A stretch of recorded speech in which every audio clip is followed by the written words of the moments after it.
day to you, Guyana, and welcome to Facing the Nation. I am Malika Ramsey. Thank you very much for joining us for what promised to be a very informative hour, another very informative hour. Today, I am happy to have with me on our program Professor David Hinds, Dr. David Hinds, actually, and most of you in Guyana know him as one of the executive members in the Working People's Alliance. As you know, Working People's Alliance is one of the major parties in a partnership for national unity, and of course a partnership for national unity along with the Alliance for Change has recently formed government of our nation. Dr. Hinds is also known for what can be sometimes very provocative comments. Some people even describe him as being controversial. But before I tell you more about that, let me just introduce and welcome Dr. David Hinds. Welcome, sir. Thank you very much, Malika, and I plead guilty to all of the above. You plead guilty, all right. Which means when someone told me earlier this week, somebody was asking me who I have on my program for this week. And so I said I'm proud to have Dr. Hinds because this is the first time I'll be publicly interviewing him, publicly chatting with him, actually, because my program has now, in a sense, taken on a conversational form. The person said to me, "Oh, risky." I plead guilty also. You plead guilty. Good. Thanks for doing that, sir. Viewers, before Dr. Hinds and I get into a conversation, I just want to urge you, of course, especially those of you living in Regions 4 and Region 3, specifically right now to Region 4, Georgetown. Several communities, several streets are still underwater, so please be careful. I know school has been, of course, closed for the July-August vacation period, and your children are at home. Some of them who are not attending what we now call in Guyana summer school, they're at home, and they may want to venture out into the waters, but please remind them not to do that. And I know that it's not that parents don't know this. Sometimes you need a reminder. Let them stay out of the waters because all kinds of things can happen. They could pick up some sort of bacteria, disease, and more so, we have snakes crawling around. You know, it's unfortunate that even though the government has begun the efforts to clean up the city is still in a filthy state. So please ensure that you keep your child or your children off of the streets. And you too also be careful, and especially persons who are driving, because fixing a vehicle from this sort of damage is no joke. So please, I urge you all to be very, very careful.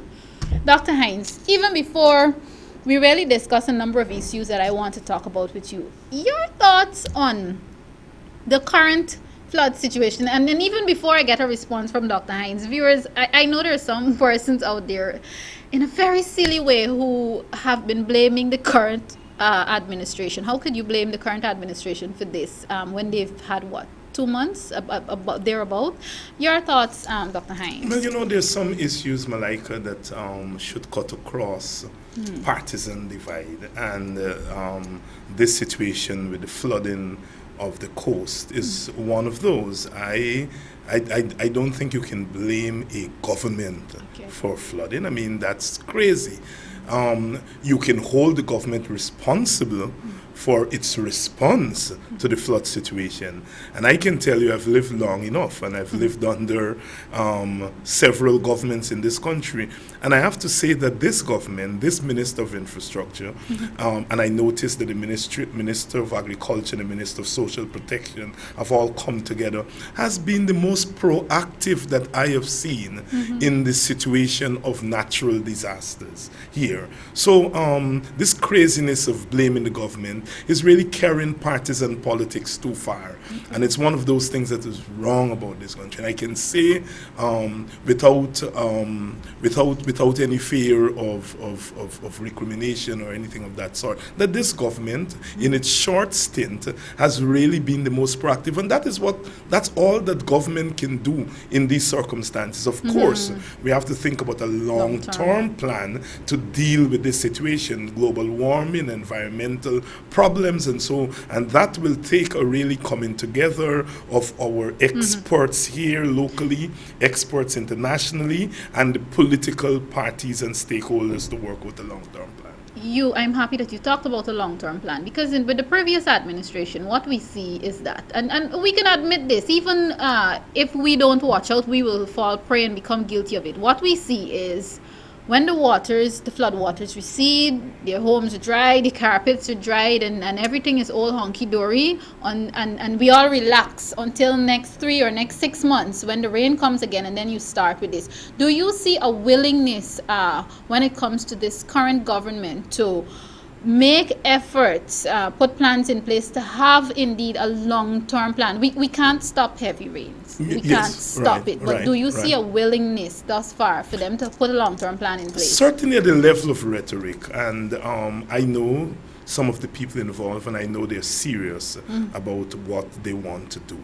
And I think that we've already seen, if I may say, the beginnings of a long-term plan. I mean, the beginnings of any plan is that you first of all have to talk about it in a common sense way, all right? And what I think this government has been doing is really alerting the rest of the population of the danger of this flooding situation, but also alerting itself that it has the responsibility to galvanize all the resources at our disposal to think about a long-term plan. Now, if you're thinking about serious development in Guyana, whether it's agriculture, whether it's commerce, you have to think about the infrastructure of the country. And we can't be talking about development and we have this constant flood when the rain falls. So I think this government is committed to ensuring that we come up with a long-term plan, but it will have to be the kind of plan that includes and involves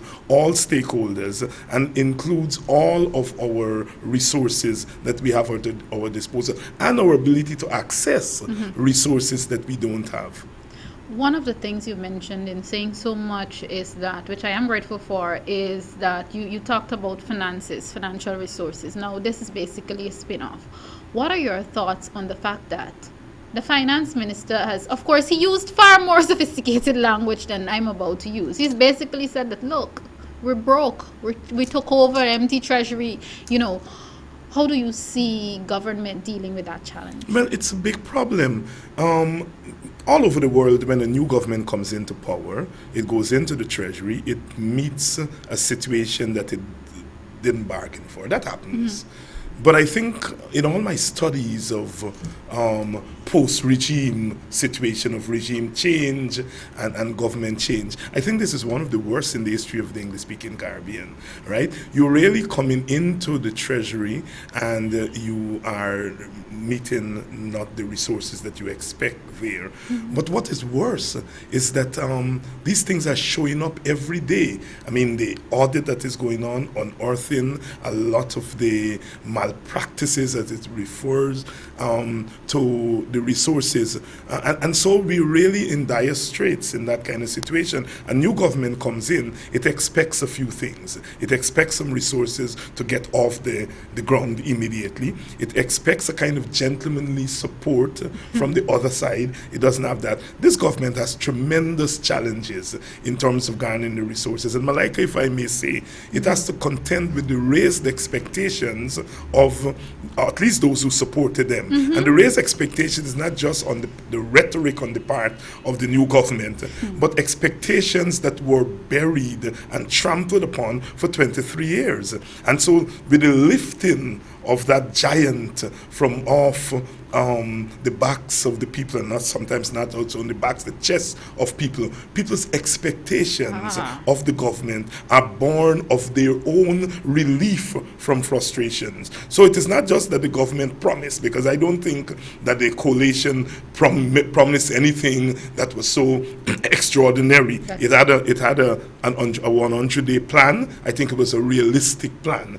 But so it has to balance the expectations of its supporters with the fact that the resources have been depleted and in such a brazen way, so that's really a big challenge for the government. And I'm happy that you said it, because it is a fact. I find that within the last 2 months, Guyanese have no sort of tolerance for, because even, yes, most of them tell you that I voted this government in. And during the campaign, on the campaign platform, and myself, many other young people said to the people, look, when we get into office, hold this government accountable. So really and truly, people's expectations are very high.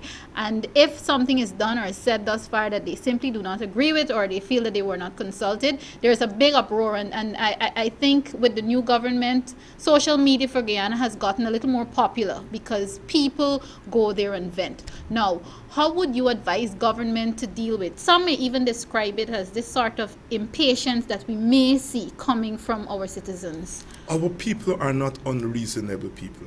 Okay. In fact, I think what this election would have done was to, in a sense, raise a new kind of maturity in our population. And I think we were tested in the week following the election. Anything could have happened during that week. Yes. And in the end, nothing happened. The supporters of the coalition held their peace. They suppressed their frustrations and waited out, right? The supporters of the PPP did not fall for the bait that with this new government coming into office, blood will run in the Demerara River, and they held their peace. I think across the board, our people have shown a kind of maturity that many did not expect. I say that to say that your question is well taken. I think this government has to establish a direct relationship and a direct conversation with people. Use of social media, use of the public media, but I would argue very strongly for going into the communities and interact and explain with the people. I went with one of the ministers in one of the communities on the west coast of Demerara, and I saw and heard that minister interact and explain the budget process to those people, explain the budget constraints to those people. And when he was finished, they shook their heads and they understood. They got it. So I think if we do more of that, where government goes to the people in their communities and look them eyeball to eyeball and talk to them. Same way we do when we're campaigning. Exactly. Talk to them in an honest way and develop a kind of relationship that is based on confidence, because people are cynical about government. All right. Now, when I saw and when we saw what happened after the election and people turned out in pouring rain to the arch to see that ceremony, and then took to the National Stadium in their numbers, and then not only that, went in front of Parliament on a Thursday afternoon and stood there and listened to the presentation that ceremony. You're talking about people who are finding their civic voice and their civic feet again. And if you're a government, you have to be glad for that, and you would not want that to be diminished. And so what I think this government ought to do is to establish multiple lines of communication with the ordinary poor masses of this country and let them feel involved in the process. Can the government, as the minister specifically, can they afford to do that? And in this case, I'm talking about mainly human resources, because we're hearing that, yes, a country, it's not easy to run a country. You got other things to do. If we start something like that, which it is really a good idea, it is something good to do because the people need to see and hear from us. Can we keep it up as a government? Well, you're raising a very, very crucial point there. And that is, how do you divide the labor? How do you determine who does what and who doesn't do what? I think there should be officials in the government who are particularly designated to do that, because you're correct. Ministers are not going to be able to get out into committees Monday, Tuesday, Wednesday, Thursday, Friday. You know, they may be able to get out on a Sunday and so forth, but ministers are human beings too. They need time for family, time to rest and so on. And so you're correct. It should not be left only to the ministers. It should also be other government functionaries and so on who are able to do that. But crucially, the political parties that make up the coalition, they have to function, you know. Often parties in office go to sleep because they're now in the government. I think this is a golden opportunity for that model to be changed, where you now have a government coalition with 6 political parties, and if all those political parties were to go into the communities and to do that work of liaison between the population and the government, then I think that will help that process of government. I'm happy that you talked about those 6 parties inside a partnership for national unity, and of course I'll be talking to you on that some more a little later on, because I think, you're right. People may forget that, look, this is an APNU AFC government, and APNU already has several parties inside of it. Viewers, if you're now tuning in, of course this is Facing the Nation. I am today chatting with Dr. David Hinds, Professor David Hinds. He is an executive member in the Working People's Alliance, and as I said before, Working People's Alliance is one of the parties inside a partnership for national unity. I should also tell you, coming up a little later on, I continue to highlight the work of Minister of Social Protection, Mrs. Walda Lawrence, because she has been going out and about in our communities. I keep saying, not that I don't feel that the other ministers or the other ministries are important, but the fact that Mrs. Lawrence is dealing with face-to-face human interest issues, the issues that are really affecting our people in the flesh. I like to keep highlighting what she has been doing thus far. So stay tuned, all of that. And of course, I continue to talk with Dr. David Hinds. Now, Dr. Hinds, before we even talk about APNU and the partners inside APNU and so on, we're faced with a situation whereby the opposition, People's Progressive Party, Civic, I think they would have already missed about 4 sittings in the National Assembly. What are you expecting when the opposition finally decides to take up those seats, knowing that it's highly likely that Mr. Barra Jagdeo will be the opposition leader?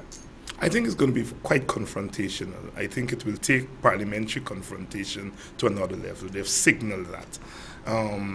I think it's going to be a problem for governance. It will test the mettle of the government itself and how it deals with that. Now, the PPP is a party that is very old. It's the oldest political party in this country. The Jaganite PPP would have started shortly after the split in 1955. So it's a really old party. They're 60 years old. This is not the first time that they have adopted the attitude of boycott of parliament and non-cooperation. After the 1973 elections, the PPP stayed out of parliament for over 2 years, right? And they launched a massive campaign around the country of civil disobedience and non-cooperation. So they're really hardened when it comes to that kind of hardball politics. And so I expect that when they go into parliament, that's what they're going to do. But here we are in 2015. The world has moved on from 1975 and 1960. Politicians have changed. Politics have changed and so forth. And we have a nation that is facing tremendous odds, facing the odds economically at home, facing the odds here in terms of a restless population, that is, unemployment is very high, etc. Social services have been really demoralized and so forth. And then we have Venezuela on our heels. Now, at such a time, a country has to come together. And I would think that the PPP would have recognized that, recognized the internal and external problems that we face, and put their civil disobedience on hold in the interest of the nation. I think it's not too late for them to do that, and I would hope, if some of them are listening, to really urge themselves to take into consideration the country. This is not the time for that hardball politics. And I am saying that as a person who is very open, as you would have said, to protest politics and so forth. I believe protest politics is essential to democracy, but there's time and place, right? And so I think that kind of politics is not going to help the country. You said, you responded to the question by saying that in the beginning that you believe that it may be very confrontational. We're hoping that doesn't happen, but we're realistic. You believe that it may be very confrontational when they do decide to take up those seats in Parliament. Now, that said, for the past 4 years, 3 or 4 years, since the formation of a Partnership for National Unity, His Excellency President Granger has been preaching national unity, coming together, the importance of peace and calm for the benefit of our nation. So the members of APNU, and to some extent AFC, because they've now joined, would have been coming with a sense of responsibility when it comes to politics, with a sense of calm. In saying all of that, can an APNU, AFC administration, especially inside of the parliament, can we stand up to the confrontational politics that, in this case I'm going to say his name, I'm not even going to group them, that Mr. Jagdeo may bring to the parliament? Well, yes, I think they have the capacity to do that. You have to fight that thing at two levels. You have to fight it at the level of facing down that confrontation, but you also have to fight it with a certain kind of tactical, superior behavior, right? And I think this is where David Granger is so important for this country at this critical period. One can make all kinds of criticism of him. He's not your traditional charismatic leader. He doesn't fire up a crowd and so on. But what he does bring is a kind of integrity, all right, that is not always present in Caribbean politics and certainly in Guyanese politics. Here is a person, no matter what you say about him, his supporters will say openly he's a decent man. And those who are his detractors will say very quietly he's a decent man. I think that is the consensus. And I think that in this hour of challenges, that he is perhaps the best person for the situation. And I think with him at the helm, it will help to blunt the kind of confrontation that the PPP is going to come with. Now, Mr. Jagdeo has become hardened at that kind of confrontational politics. In fact, I would argue, as I have argued publicly before, is that Mr. Jagdeo may have changed politics in this country forever in the way in which he approached governance, and he's going to approach his role as opposition leader in the same way. Now we have to work through that because it is his democratic right to think. But I'm saying that we have to move beyond democratic right and think about what is it you are leaving for the future of your people and the future of the country. So I think the APNU, AFC coalition will have to be very creative in the way they deal with the PPP. I think that the parties on the ground will have to do a lot of educating, not only on their own supporters, but educating of the supporters of the PPP to let them understand that they have to put pressure on Mr. Jagdeo and their representatives in Parliament to balance the needs and agenda of the party with the needs and the agenda of the government. That's all we ask on, not only of the PPP, but of all the political parties in this country. Right before we have to take a break, sir, do you believe that the younger aspect of the People's Progressive Party civic, when I say young, whether I mean actually young persons or young in terms of politics, can they have any effect or any influence on the way things may be done, as it may be done inside of the PPP regarding relations to the current government? I don't think so. And if there is any evidence to go by, is their behavior during the campaign, their behavior on social media, and all of those things. I think the thing about a certain kind of depraved politics is that it reproduces itself. All right. Remember, Mr. Jagdeo was a young man when he took over the reins of government. All right, and so he has set a certain standard by which young politicians operate. And I dare say that the younger people in the PPP do not inspire that confidence that they would change the culture of the party for the better. I think, sadly, it is the same older people who are steeped in the party's psychology. It is there, I think, we will have to beseech to really ask their government to tone it down, right? Because I think whatever you may say about the PPP supporter who is older, I think that PPP supporter does have a sense of nationhood, does have a sense, they've lived longer, they have recognized that we are all in this thing together, all right, and that we have to swim together and so forth. So I think although they may be hostile to the notion of a coalition government, I think it is that hardened PPP population who we have to talk to and say, you have got to rein in your representative and your leadership in the interest of the nation. Where does Jagdeo fall in that? Mr. Jagdeo? Mr. Jagdeo will have to deal with the realities of the political situation. Mr. Jagdeo will have to be taught a lesson by the population of this country. You are not an island on your own. No politician is on our own. Our history in the English-speaking Caribbean has been littered with these kind of bad men, politicians and so forth. And we have to find a way to let Mr. Jagdeo know this country is bigger than you, and you are a leader in this country, and you have to temper your own enthusiasm to bulldoze your way with the needs of your supporters and the country as a whole. I think we, the population, have a responsibility ultimately to tame Mr. Jagdeo. Okay, well said, sir. Viewers, this is where we'll take a quick break and come back. I will show you some aspects of Mrs. Lawrence.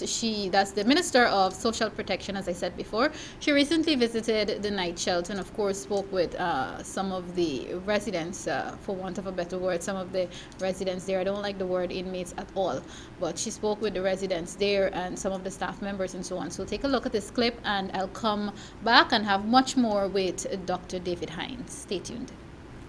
That you're living on, I hear that all of you are doing well. Well, Yes. I guess you come.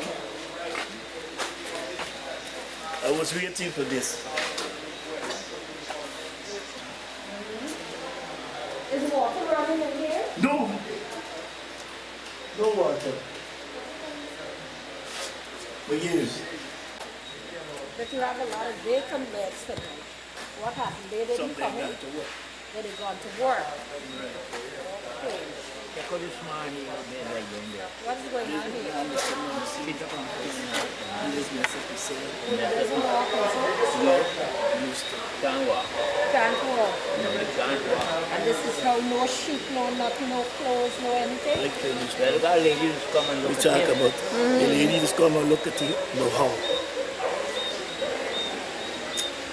All right. Yeah, good evening.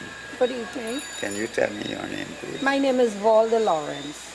Would you touch my hands? Why not? Sure. I love you. Thank On you. this first occasion. Thank It might you. get better later. All right. What would you like to ask me? I came here as the minister to see for myself firsthand the conditions under which you are being kept.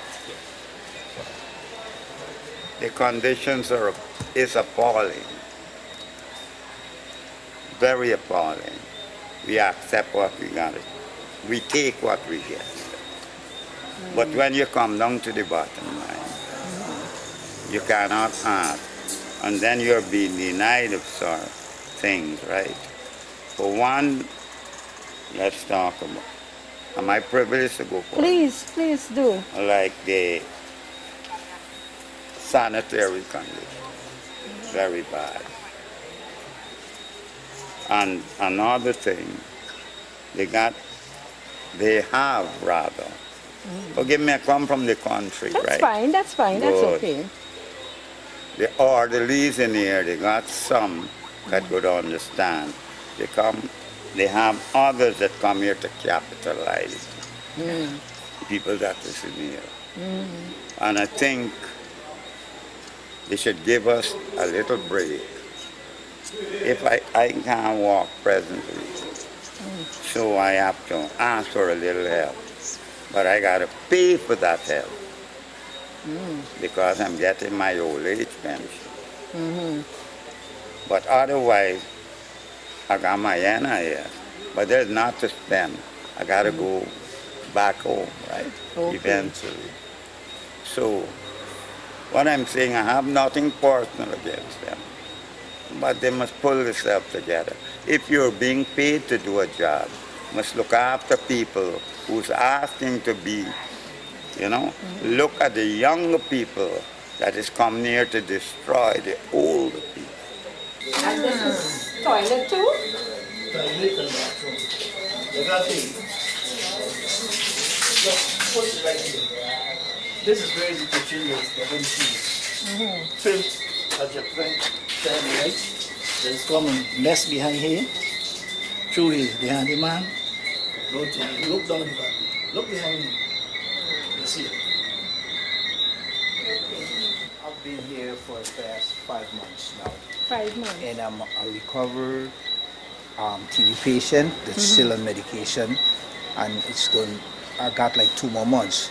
But there's something that I'm seeing here that's very strange now. If I'm recovering from tuberculosis, look at this guy that just came in here. He can't speak properly, his TB is high. He can't breathe. The pampers with the shit is on the ground, nobody watching. It's how the kid know. If I'm recovering and my bed is right here and he's right there, it doesn't make any sense. It's like putting a square peg in a round hole, exactly. You know, and something else I want to show you. I want to show you the food that we eat. I make sure that I keep, this is what we ate this afternoon with a boiled egg.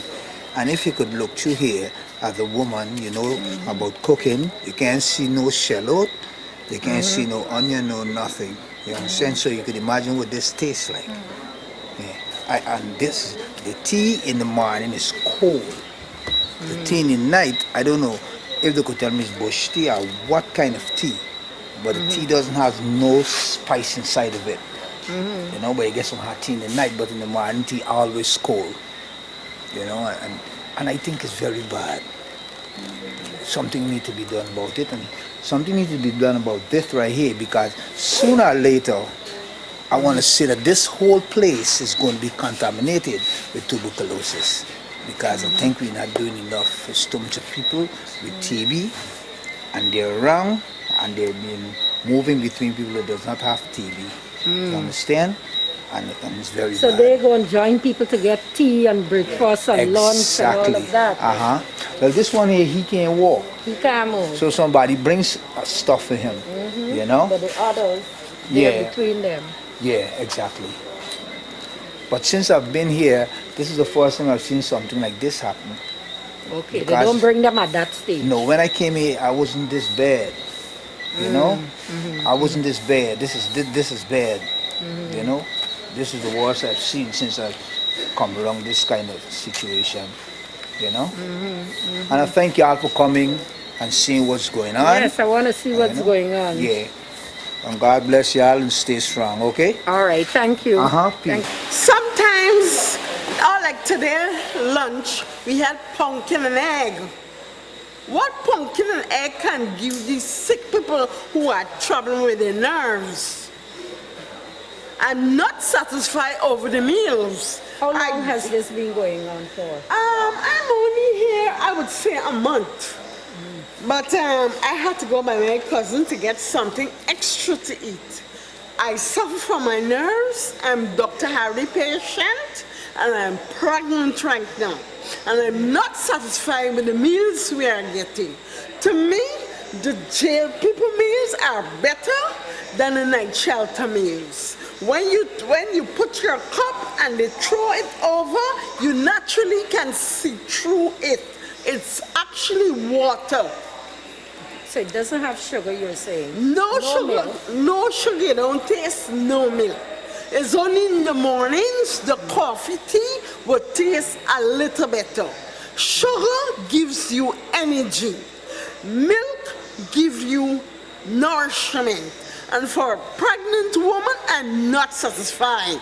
I'm a homeless person, and I had to be here at the night shelter, carrying a baby in my tummy. All right. What else do you get with the so-called tea? What else do you get? Do you get bread? Sometimes you get bread and jam, bread and sausage, bread and cheese spread, bread and jam. But I'm not satisfied. Tonight I had a cup of tea without milk and sugar, and the bread was very hard. I had to go on Derby Street to my cousin to get something to eat proper. My child would be anemic if I stay here up to 9 months, but I have nowhere to go. Okay. I hear you. I hear you, ma'am. Thank you very much for being so frank. Okay, thank you very much. To see what improvement you can give to us.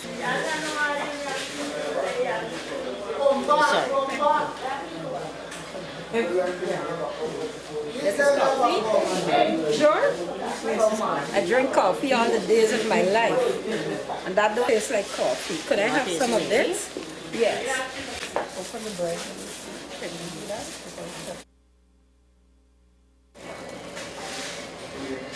No such.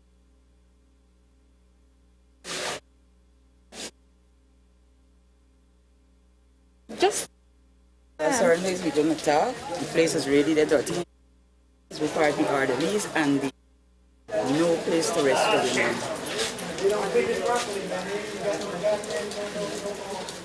And we don't even have male on the shifts. One male we have left right now. So women gotta work morning, they gotta work afternoon, they gotta work nighttime. One man working. I see a lot of business going on here. You got repairs, man, you got the entrepreneur who is selling all sorts of things. What are the rules? You're the orderly. What are the rules about smoking inside the building and all of these things? People are not supposed to be smoking in the building, but then sometimes you walk up, you catch them. The rule is to put them outside. You know, let it tear out and then they could come back in. Some of them apologize and they come back in, but it's something they're doing all the time. But they're smoking constantly because I went there and I saw little cans or little bottles that are used for ashtray. So they're not coming outside the building and smoking. They're smoking inside Okay, there. they would do that when we're not around. It's like a thief if you do something. If you get catch, well, the penalty is outside or we put them to do some work. But if I have a ashtray, whatever I use for my ashtray, that tells me I'm smoking in there. Because if I'm outside and I smoke, I will throw away the butt outside. I wouldn't take the butt back inside. So you don't have to catch somebody smoking. The fact that they have an ashtray there tells you that they're smoking right there. But then when they smoke, the administrator know because most of the things we write down in the book, so the administrator would know and he would make a decision what to do.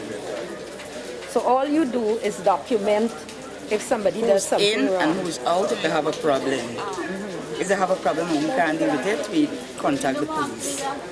Yes, I know And the that. police would come, sometimes they don't come.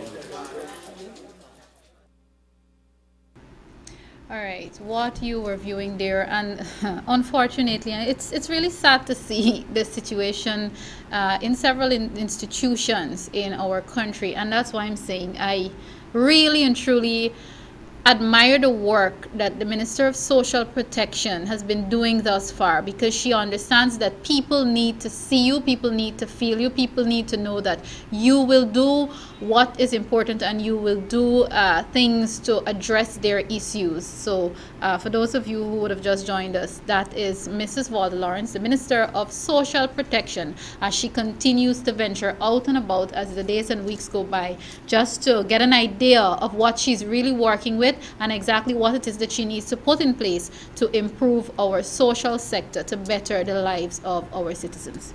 Of course, if you're now joining us, you've missed a great deal from Dr. David Hinds. We are talking a number of issues. As you know, he's highly respected in our nation for his opinion, whether it be political or else. So we chose to have him on today.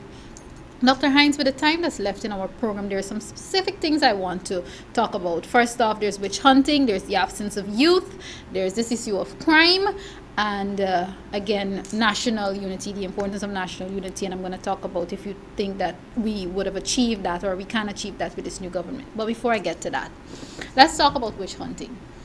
There has been a sentiment, or I should say there have been sentiments floating around out there that David Granger, during the 2015 election campaign, promised that we're not going to witch hunt, nobody's going to be fired, people are not going to be sent home, people are not going to be victimized as what would have happened under the People's Progressive Party civic era.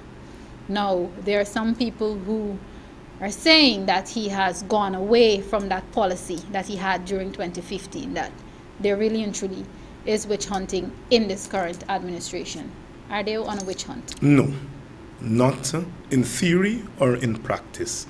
Any new government that comes into office and at the top level, at the level of those who are going to be around the policymakers, they would want to have some of those filled by their own people. That's one.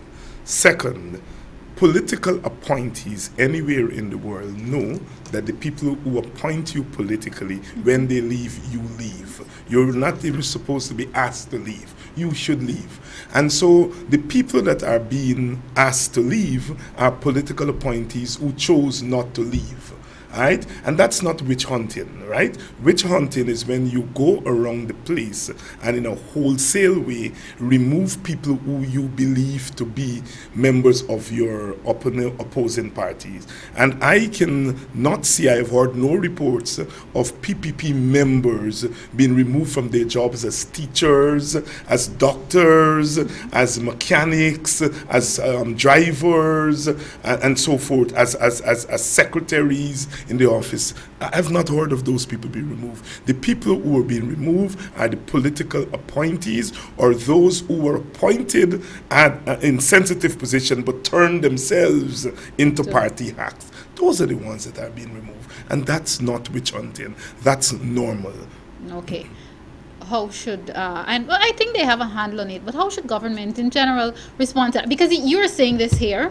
The people in Georgetown may understand it. Let's say the people in Alwystone may understand it. The people in Keithy or Campbellville will understand it. But then you may have another group who may see what you're saying now as propaganda. And let's be frank here. The PPP, if you want to call it PPP dominant areas, because the PPP, they're going to use that. The fact is, the PPP will campaign from now until 2020. Yeah. So how does government deal with that? This government has to be a government of all the people at a certain level. Not everyone voted for the coalition, but everyone has a right to access resources from the coalition, including information, because information is a resource. And so I believe that this government has to speak directly to the various sections of the community. And you raised the crucial point when you talked about Georgetown and talk about the quote-unquote PPP areas. Mm-hmm. I think one of the mistakes previous governments have made here in Guyana is to assume that all of Guyana hears the same thing and hears the same thing the same way. And we know from our day-to-day experience, both in our normal lives, but in our political life as you move around, that different sections of the community hears things differently. And so what we have to have is a message that is varied in terms of how you deliver that message. Not what you say, but it's how you say it to the different population. I've always believed that if you are a government that is dominated by the PNC/APNU, that you have to have a message directly to the East Indian and Amerindian populations, because those are the populations who would feel that they are on the outside. And you have to give them the confidence that they are in the inside. And the way you give them that confidence in the inside, say it is your democratic right to support and vote for a party of your choice. But it's also your democratic duty. Right? It's also your democratic duty, not in your day-to-day lives, undermining the government of your country. And I think that message, that complex message, has to be sorted out by this government. I'm saying that to say that this government has to be responsible. It's probably the first government, because the last government came into office in 1992. So this is the first government in the super global, super highway age. Right? And so it has to behave differently from previous government in terms of how it relates to people. There's a kind of sophistication. Do they understand that? I would think they do. And certainly, I don't know if as a collective they have talked about that and they understand it, but I know individuals in that government understand it. Now, one of the minor criticisms one may make of this government is the paucity of young people in the upper echelons. And I know you're reading my mind. I know you wanted to go there. And I think any government that is low on youthful experience and youthful, because there is experience in youth, right? And youthful resources and youthful expertise is bound in this age of knowledge and communication and superhighway and social media is bound to suffer somewhat. And so I do hope that although young people are not in the top echelons of the government, that this government creates a second tier governmental leadership leadership that includes young people, and then to include them. Now, I think this area of communication, especially communication with 60% of our population, which is youth. I think I can speak to youth, but you, Malika, are better placed to speak to youth in a certain kind of a way that I can't. You understand their rhythm, you understand their heartbeat, you understand their gestures, you understand their non-verbal communication, and so you are able to do that. And so I do believe that in this crucial area of communicating and establishing lines of communication and establishing new relationships with the population, young people are essential. And so I would think the younger cadre of the coalition parties should be in the forefront of taking the message and of reconciliation, taking the message of the role of citizens in governance to the people where they are. Now that you've said that, will Dr. David Hinds, if he hasn't begun already, be serving, whether it be an official post or a non-official post? Will we see Dr. David Hinds serving? Because we know you're not in Guyana all of the time, but will we see you serving at some level of advising government? Because you do have a lot to say, and you have said a lot. Will you be advising government, or if not, what role can we expect you playing in this government again, which is your government, because you're a part of APNU? If the government, any part of the government asks me to help in doing things, I would help. I'm already helping one or two agencies in the government, bringing to bear my little experience and expertise. I have already started to go around to communities, talking to people about organizing themselves and to be in preparation for when government is ready to distribute resources, that they are in a better position to access the resources.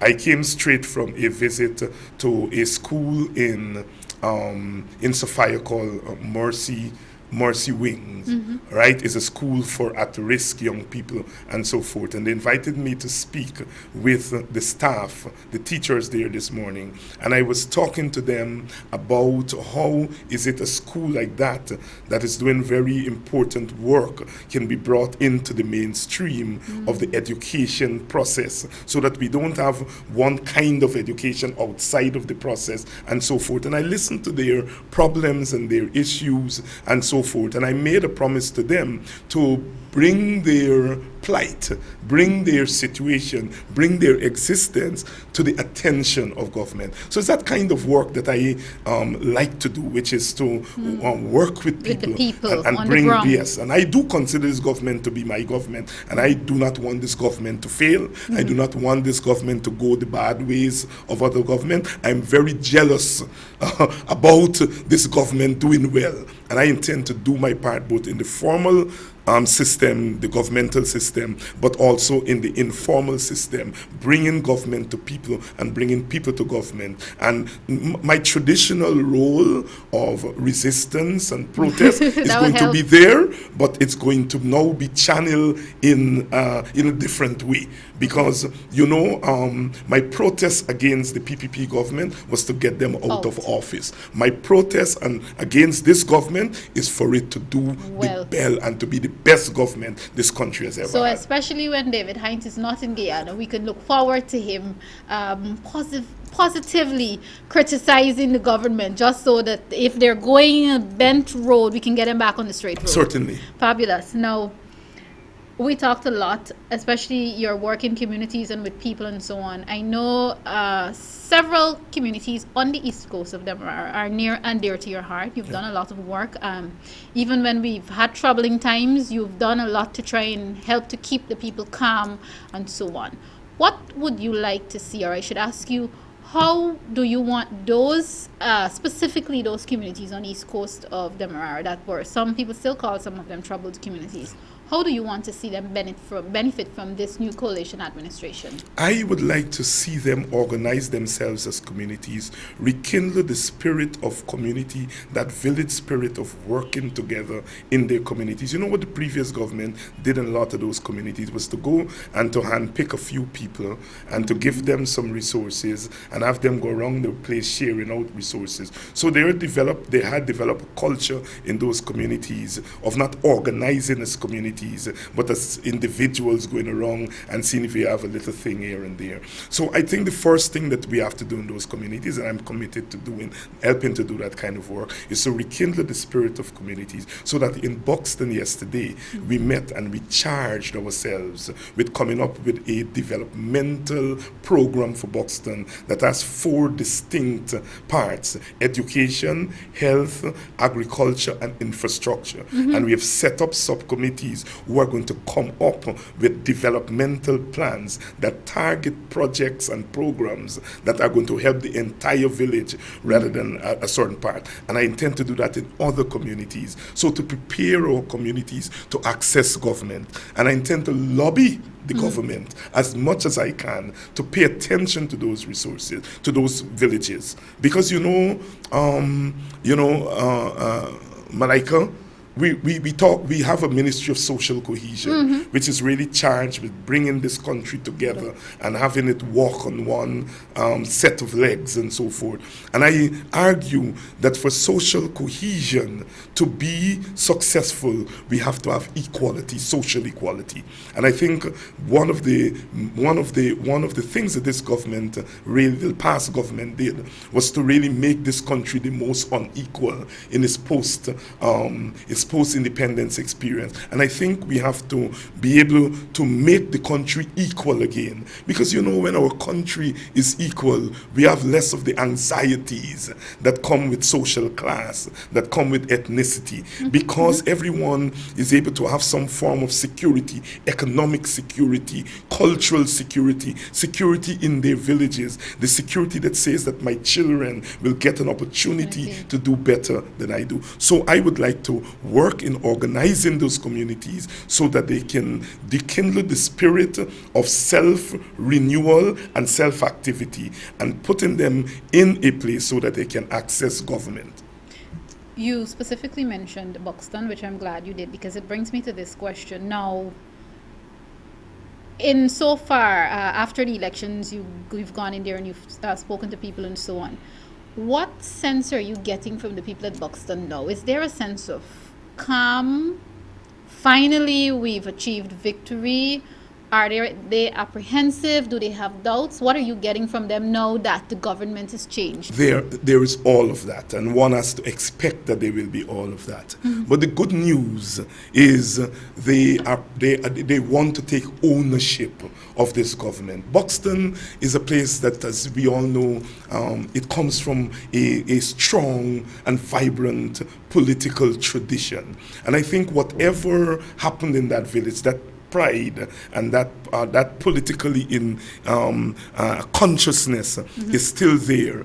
And I think so long as they see us in the community, so long as they see people like myself in the community, sitting with them, talking with them and planning with them, they feel very confident. They're hopeful, they're patient, and all they ask me to do is to tell the government, please remember them.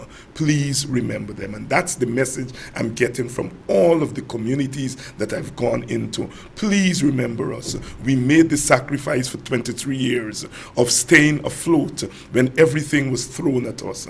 And we made the ultimate sacrifice on May the 11th by coming out of our quote-unquote depression and rising to the occasion and creating a history in the same way that our foreparents created history in 1838 when they ended chattel slavery. That on May 11th, we rescued this country from going down a road to a kind of modern day kind of slavery.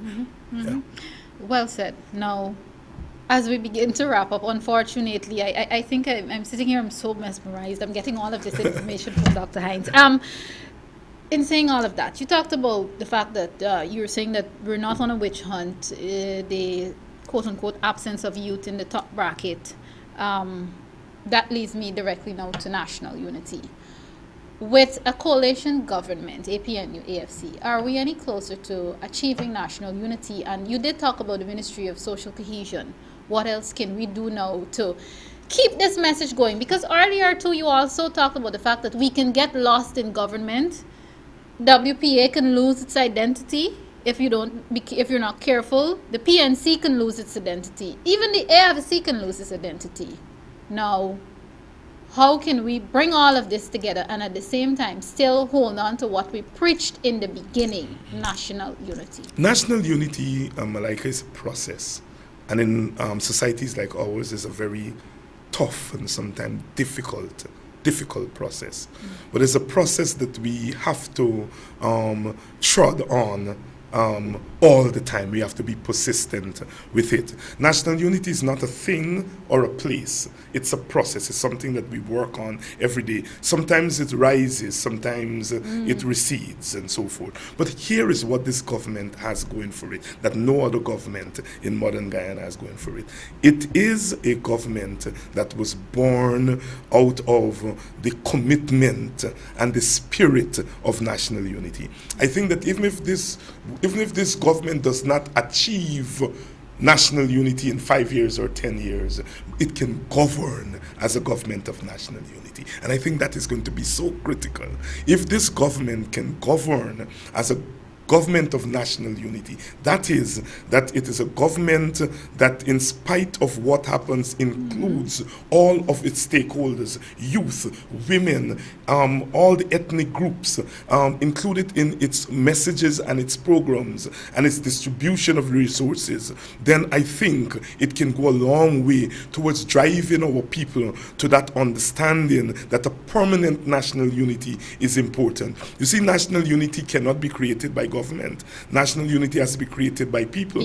What government can do is to facilitate national unity. And I want to congratulate the president for creating the Ministry of Social Cohesion, whose job, I think, is to facilitate all that mass education, all that mass, that work in the communities and between communities, which is extremely important. I think that ministry is well placed to really lead that charge so that we can give our people the confidence that all are involved, as Martin Carter says, because if we are not involved, all of us will be consumed. All right? So the question is, how do we galvanize this spirit among the people of this country for national unity? And I say, in spite of the fact that East Indians voted in large numbers for the PPP, that I think that the spirit of national unity is there among the East Indians. I saw in the week following the elections, with all the anxiety, East Indians were walking around Georgetown. They weren't cowering in their homes and thinking that the worst is going to come. On the day when the results were announced, despite provocations, East Indians were walking the street. I think that's a sign of a confidence that this country belongs to us too, and we exercise our democratic right to vote for a party that's not in government. But here we are walking the streets, not being afraid of our sisters and brothers on the other side, that they will beat us up and so forth. I think it's a wonderful thing, and it's a signal that we could do a lot in terms of national unity if we hit the right buttons. Thank you very much, sir. Well said. Unfortunately, viewers, this is where I have to bring the program to a close. Of course, I know you are enjoying this discussion. We've learned a lot, and I must say this, and this is the fact. When Dr. David Hinds comes and he sits here, and it's not that he sat here and he praised the current government, the current administration of the day. He talked about what they need to do, where they can possibly fall down if they don't work, and he was being realistic and at the same time telling you that this is what is going to happen. He even talked about his role. So it's not only about criticizing, but it's also getting involved in the process. Dr. David Hinds, thank you very much for being here. And thank you very much, Malika. I was telling somebody this morning, I've appeared on practically all of the television programs on this country, and Facing the Nation was the missing link. Thank you very much for having me. I have a full resume now. You have a full resume. You see? Viewers, this is where I'm going to have to put a wrap on things. Thank you very much for tuning in. I know some of you are at home and you're a bit upset with me because I haven't opened up the phone lines in quite a while now. But I'm just waiting until the majority of the ministers, as you know, I've been able to have a whole lot of them, so many of them on this program, but they're still very busy trying to put stuff in place. As soon as I can get a few of them to come back again, I will open up the phone lines because they are the ones who will have to answer the questions that you will pose. I may know the answer, answers, but it is better for those questions to be answered from our governmental officials / ministers and so on. I'll even push my luck and see if when things calm down, I can get His Excellency President David Granger to come back on. As you know, I'd like to call this his home. Yes. Publicly, he began here on Facing the Nation, so hopefully I can get him to come back on one day. And those questions will be answered. So don't lose faith in me, don't lose hope. Your phone lines will be back.